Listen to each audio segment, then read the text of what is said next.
Hey everyone, so I'm a bit of a hippie today. Got my headband, really cool, huh? So today I'm going to do my video on my Mac camera, so the quality may not be as good, but hopefully you can hear me okay. And today is going to be about pain and pleasure. Okay, so pain and pleasure are the two biggest motivators in your life. You do things out of the need to avoid pain and the desire to gain pleasure. Right? These are two such strong forces in your life. Right, so and I apply these principles to the raw food lifestyle. So I make them work for me. And in the way I do that, I have a pain and pleasure list. Like a pain list if I go back to eating cooked food, and a pleasure list if I stay on this lifestyle. And that's what I want to talk to you about today. So what pain do I have? Okay, what pain do I have attached to going back to eating cooked food? Well, where do I start? Like a lot of people think, oh, cooked food's fine, it's okay, heaps of people survive on it, rah, rah. And okay, yeah, that's true. People can survive on a cooked food diet, but it depends what sort of cooked food diet, and are they actually thriving? Are they reaching their full potential? And I say no. An example of that is all the people popping off like flies. People are dying around us of disease. All right, so that for me is a big motivator in itself. That disease, I don't want to get disease. And you may be able to get something on this lifestyle, but it's not going to be in relation to what you're eating. It's not going to be like a disease related to eating pus and flesh. Yes, milk and meat is pus and flesh. So just remember that. You might want to call it like, oh, lamb, it's lamb chops, but it really is flesh of another animal, and it's going to decay in your guts. Sex life? That's right. Sex life is so much better on a high carb raw vegan lifestyle because skin is softer. Skin is really a lot softer. The blood flow to the vital areas, especially in males. If you want to grow your penis bigger, then get on a raw vegan diet because it increases the blood flow to that region, and hello, we have action. Also, there's a deeper connection when you're on this lifestyle. If there's two of you on this lifestyle connecting, oh yeah. I get really puffy, okay? And it's because of salt and excitotoxins and carcinogenic oils, all that sort of stuff. It makes me feel sick, it makes me look shit. That's just basically it. And I came to this lifestyle because I want to look good, I want to look my best, I want to feel my best. All right, that's a very basic desire that we all have, and we can all achieve that if we just look after ourselves. I can get butt ugly. If I eat the wrong food, if I went back to cooked food, you would see a different person staring back at you. Okay, you would see a very, very puffy, bloated, unhappy person. My athletic performance, I used to run a 5K in like 30 minutes, and now I do it in 20 minutes. So athletic performance is really, really heightened on this lifestyle because you don't have all this meat and dairy and everything, eggs clogging up your bowels. Do you want to carry that around? You don't want to carry around flesh, rotting flesh, and chicken menstruation. All right, you don't want to carry that in your guts. And then you have a bit of healthy food like fruit, and you get a gut ache, and you're like, what the heck? You're like, that fruit is bad. I'm going to get the fruit out. No, you got to get the other stuff out. So optimal digestion, like the best digestion ever on this lifestyle. Seriously, digestion and elimination, feeling good like that, eliminating properly, puts a smile on your face. Seriously. The old saying, shitty, that person's shitty. Yeah, they're shitty because they got a stuffed up colon. That is almost the reason 100% of the time. Got a stuffed up colon and they're not getting enough glucose to the brain. There's not one morning that I wake up and after a BM, like I don't have anything left in there. It's clean, sparkly, shiny. not rotting, festering, warm, moldy. I gotta say, my mental state is so much better. I used to be like a depressed person. Not a lot of people know it, but I used to be to the point of suicidal at one stage where I really, really didn't, I didn't love myself. I was not feeling good about myself at all. And a lot of people were like, oh, well, you just needed to get some therapy or something. No, it's not about therapy at all. This is about meeting your basic physiological needs of sufficient glucose to your brain. I mean, it is really tough to be depressed when you are meeting your basic physiological needs. You're sleeping enough, you're getting enough to drink, enough water, just clean water, basic need, and you're getting enough carbohydrates, enough fruit to your brain. Fruit to the brain, it's a good one. Actually. Mm. Chewy smoothie. I mean, weight loss, look, I'm not going to lie, it's a big thing, and I feel way better than when I was a chubster. Like, I feel a lot better. And everybody can achieve this. This is not some special skinny gene or something. I don't have any, special genes. Trust me, I can get fat and I have got fat. And I could have got a lot fatter if I wasn't taking drugs and calorie restricting. Okay, so don't tell lies to yourself. Don't say, oh, Freelee's slim because she's got skinny jeans or something. It's not like that. No.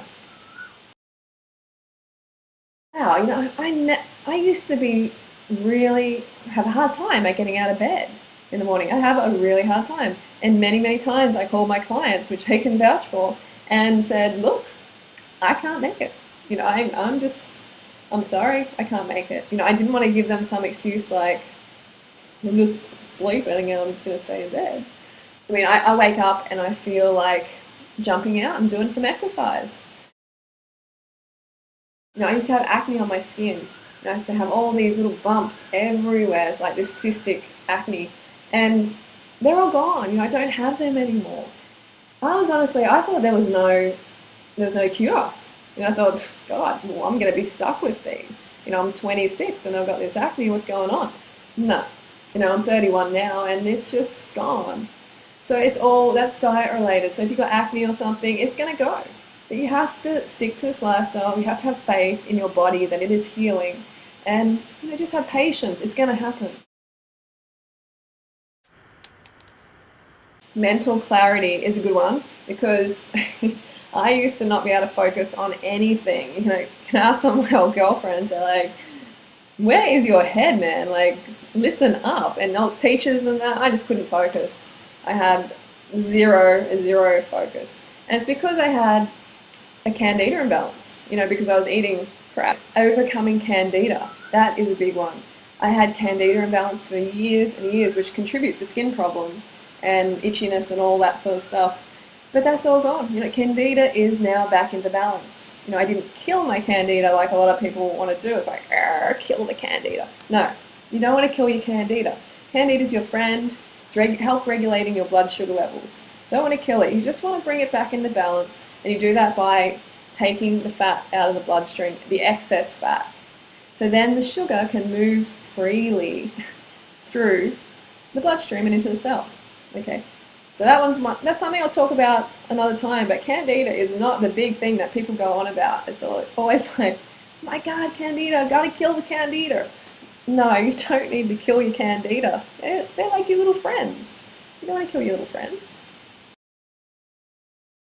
I also had an underactive thyroid as well, and I took medication for that at one point because mainly I wanted to get leaner, and my boyfriend at the time, he recommended that I take thyroid accelerating medication, and I got a test and my thyroid was actually underactive.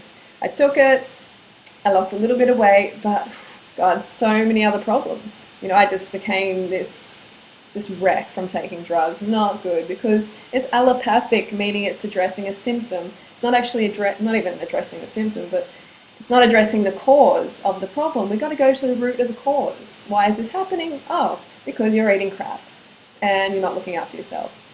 So then I went to the root of the cause and thyroid function is back up. Perfect.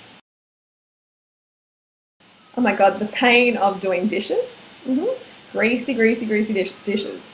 I don't want to see another greasy dish in all my life. Seriously, like, do I want to wash another oily plate with meat stuck all over it? No way. And on this lifestyle, I mean, it's just like, no grease. No grease. Cooking food is a pain. I mean, like, peeling bananas and then putting them in a blender, how easy is that? It's fast food, the ultimate fast food. Cooking is like, you gotta have all the equipment, you gotta have all the chemicals to wash the oil off the plates and everything, you gotta have all the ingredients, you gotta put up with all that heat, you gotta prepare for like hours. Okay, that is gone on this lifestyle.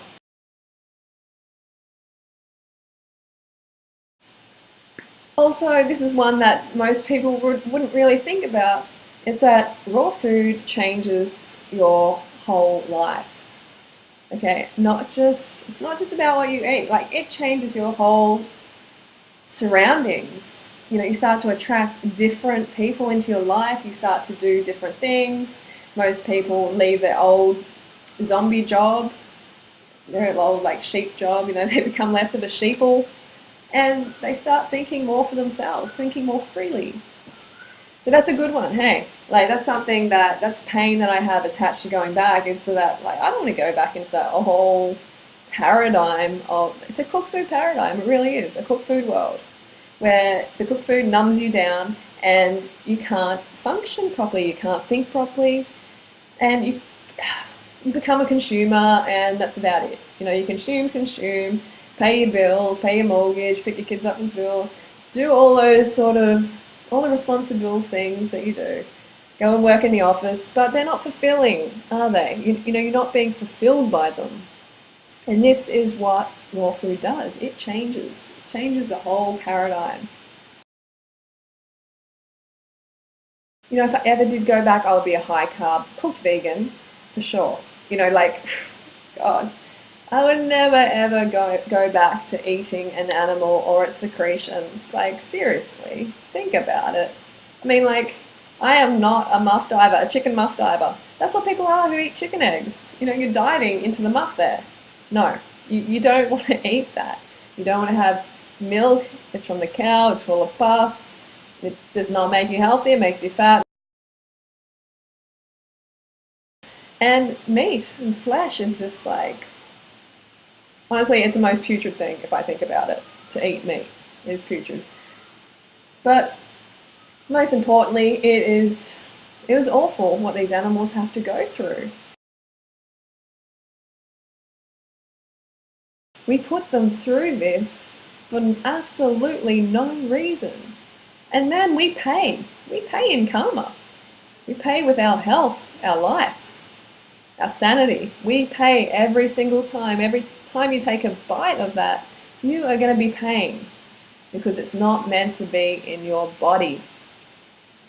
And we are meant to respect other beings. We are not designed to eat other animals. Okay, there's animals that are meant to eat other animals, but we're not designed to. So, come on, wake up. Wake up. Okay, so that is my pain list. I hope you have enjoyed. And, you know, just grab a pen and paper right now. Write down the reasons why you're coming to this lifestyle. Write down the pain reasons that have motivated you to come here. I know you have them. Okay, get honest with yourself. Write them down in detail. Okay, and then stick them somewhere where you see them all the time, or carry them in your wallet. It's powerful, all right? You need to get clear with yourself why you're doing this. All right, I'll talk to you soon.